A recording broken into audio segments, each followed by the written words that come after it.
Hi viewers, நிறைய பேர் கேட்குறாங்க பிரதோஷ வழிபாடு வீட்டிலேயே செஞ்சுக்கலாமா அப்படின்னு கேட்குறாங்க. ஏன்னா நானும் அதே தான் வீட்டில் தான் நான் வந்து பிரதோஷ வழிபாடு செய்கிற பழக்கம் இருக்குது. ஏன்னா வந்து கோயில்கள்லாம் ரொம்ப தூரமாக இருக்குது, பசங்களை வச்சுட்டு நல்லா ஓயாமல் போக முடியாது. அதனால் நான் வந்து வீட்டில் தான் பிரதோஷ வழிபாடு செய்கிற பழக்கம் இருக்குது.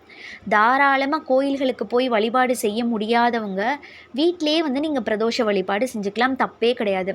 காலையில் எப்பவும் போல் நீங்கள் குளித்து முடிச்சுட்டு பூஜை அறையை நல்லா சுத்தம் பண்ணிக்கோங்க. சுவாமி படங்களுக்கு சந்தனம், குங்குமம், பூவெல்லாம் போட்டு நீங்கள் ரெடி பண்ணி வச்சுக்கோங்க. வச்சு முடிச்சதுக்கப்புறம் நீங்கள் உங்களோட விரதத்தை நீங்கள் ஸ்டார்ட் பண்ணலாம். இல்லைம்மா நாங்கள் வந்து சாப்பிட்டே ஆகணும், டிஃபன் சாப்பிடணும், சாப்பிட்டா தான் எங்களால் முடியும்னு சொல்கிறவங்க தாராளமாக நீங்கள் டிஃபன் சாப்பிட்டுக்கோங்க, பால் பழம் சாப்பிட்டுக்கோங்க. சாப்பிட்டுட்டு உங்களோட விரதத்தை நீங்கள் தொடங்கிடலாம். சாயங்காலம் 4:30 to 6 இதுதான் பிரதோஷ காலம். இந்த காலங்களில் வந்து நீங்கள் சிவபெருமானோட ஃபோட்டோஸ் வச்சுருந்தீங்கன்னா அவருக்கு வில்வத்தால் மாலை ரெடி பண்ணி அவருக்கு மாலையாக போட்டுக்கோங்க. இல்லை வில்வத்தால் அர்ச்சனை பண்ணிக்கோங்க. இல்லை நாங்கள் லிங்கம் வச்சுருக்கோம் அப்படின்னு சொல்கிறவங்க வந்து தேன் அபிஷேகம், சந்தனம், பால், பஞ்சாமிர்தம் இந்த பொருட்களை வச்சு அபிஷேகம் பண்ணிக்கோங்க.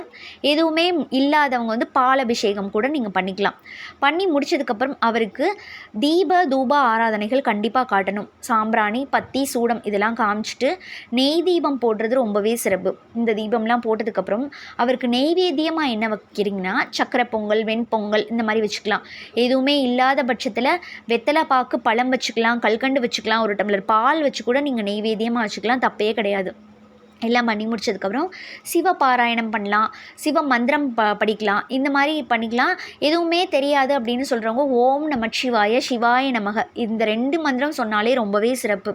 எப்போவுமே நீங்கள் வந்து இந்த மந்திரத்தை துதிச்சிட்டே இருந்தீங்கனாலே ரொம்ப நல்லது. இந்த மாதிரி சொல்லி முடிச்சதுக்கப்புறம் உங்களோட பூஜையை நிறைவு பண்ணி முடிச்சுக்கோங்க. 6:30 மணி போல் அந்த பிரசாதம் இருக்குது பார்த்தீங்களா, சிவபெருமானுக்கு நெய்வேத்தியமாக வச்சுருப்பீங்களா, அந்த பிரசாதம், அபிஷேக பிரசாதம் இதெல்லாம் சாப்பிட்டுட்டு உங்களோட விரதத்தை வந்து நீங்கள் பூர்த்தி செஞ்சுக்கலாம். உங்கள் குடும்பத்தில் இருக்கிறவங்களுக்கும் இந்த பொருட்களெல்லாம் கொடுங்க, அக்கம் பக்கத்தில் இருக்கிறவங்களுக்கெல்லாம் கொடுங்க. இதே மாதிரி பிரதோஷ வழிபாடு செஞ்சுட்டு வாங்க.